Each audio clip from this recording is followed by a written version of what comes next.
Let's just talk about what does it mean to be a politician, and what does it mean to be, you know, actively engaged in politics.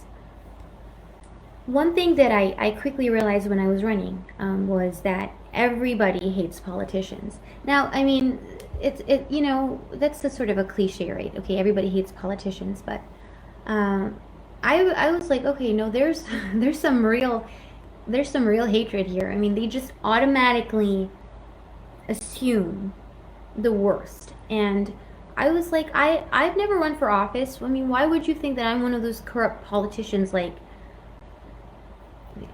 I can't think, like, what's the name, Elliot Spitzer? That's what it comes to my mind when I think of a corrupt politician.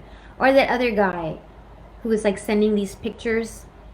I don't remember his name, but his wife's name was Huma, and she was like the right hand woman of Hillary Clinton. So I think of those people, and I was like, I am not, I am not anything like that. So why do you automatically assume the worst? I'm just saying people who just met me, and all they knew was that I'm running for office. And so I think the reason why people hate politicians is because most are just not authentic. Most speak in focus group tested talking points and cliches that really insult the intelligence of Americans. Running for office, right, to be a candidate, that is not a meritocracy. That is a moneyocracy. So the candidate pool, rarely consists of the best and the brightest who are most deserving, most committed, and should be serving in office. No, instead, the candidate pool is filled with folks who either have money on their own or can raise money to run a legitimate campaign. When you're not directly involved in politics, this seems very insulting. Most Americans want to believe that when we have an election, we are given a choice, like voters, we're given a choice between competent, charismatic, committed candidates, rather than just well-connected folks who are handpicked by kingmakers and queenmakers. Unfortunately, the latter is the truth. Now, immediately you're going to think about the New Jersey truck driver who, defeated arguably the most powerful politician in the New Jersey State Senate. But I do believe that he is an exception, a very important one, a consequential one, a high-profile one, but an exception nonetheless to the norm. His election doesn't change the fact that you're going to need upwards of $1 million to run, for a congressional seat. And something like, so Molly Gray, for example, the current lieutenant governor, has said that she is running for the House. So her that seat is not her seat. The lieutenant governor seat is open, and in Vermont in 2022, you need at least $500,000 to run a legitimate race. And what do I mean by that? So you need a campaign structure where you have a solid ground game, volunteers, paid staff, enough money to send out campaign literature to everybody, to do the polling, to run ads. It's like a little mini business, like a little startup for a year. And you need sufficient funds to be able to do that.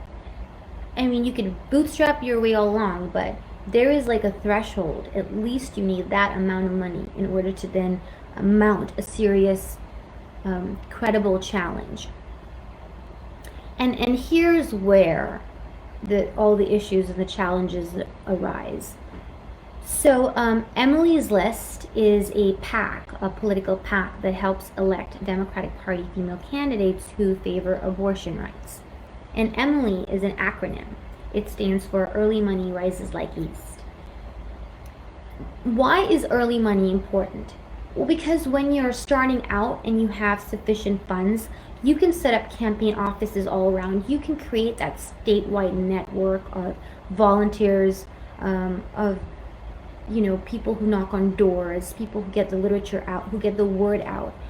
The whole thing is to not only have name recognition so that the candidate is known, but you want to reach people who are receptive to the values and the positions that the candidate is advocating, and then you want to be able to get them out and vote, right? So it's this, there's a whole science to it. Speaking of early money, what happened is when Molly Gray, when she announced, within a week her campaign raised $111,000.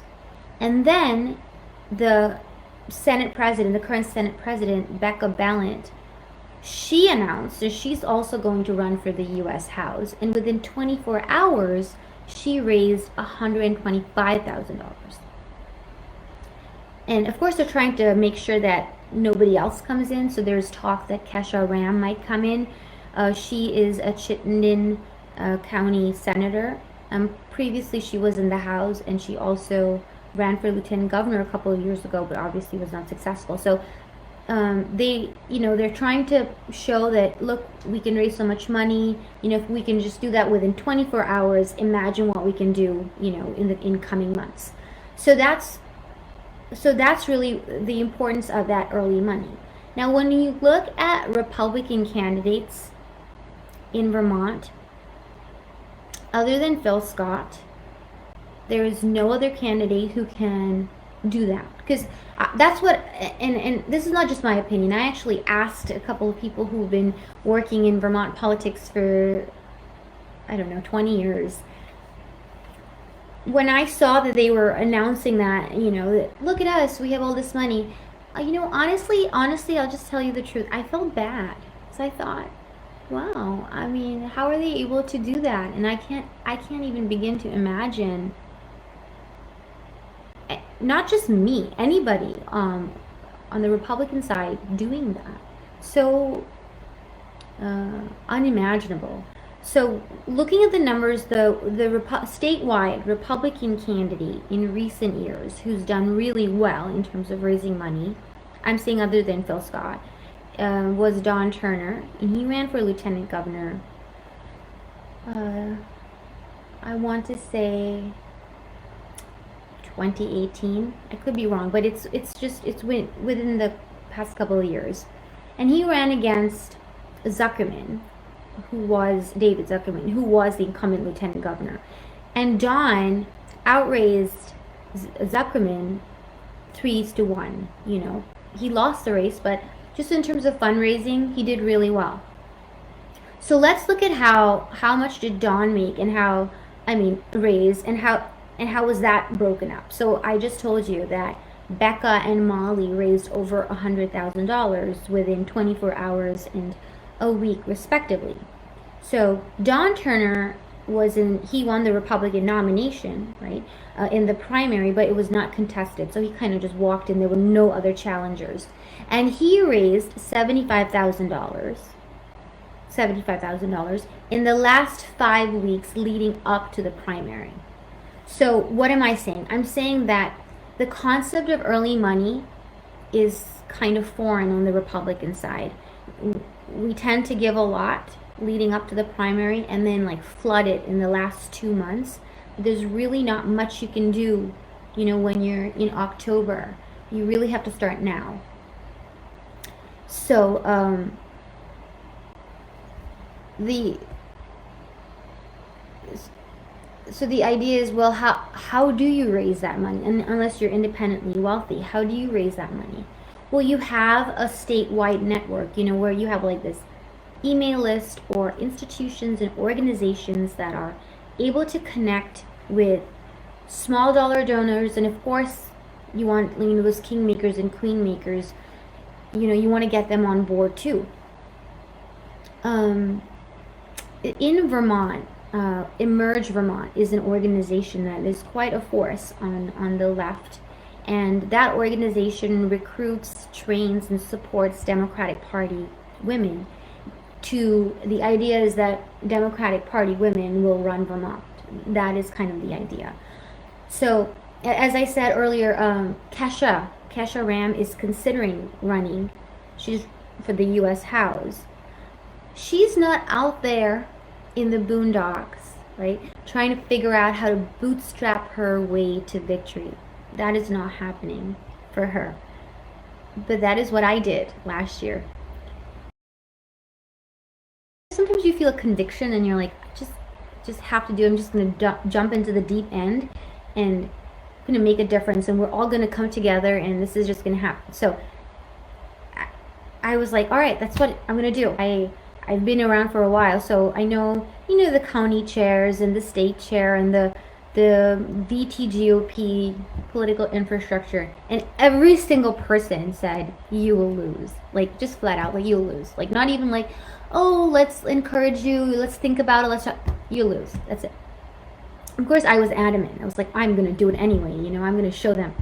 But the difference from what I said before about how it is, I'm looking at it's not just about a woman. I don't know how it is for men. I'm just saying that there are particular institutions and structures encouraging women on the left to run. So if someone says, I want to run, they're like, all right, well, like, let's see what you bring to the table. Let's see what you know. Let's see how we can hone your skills and develop what you have. Whereas here, it's like, you're going to lose. That's it, go away.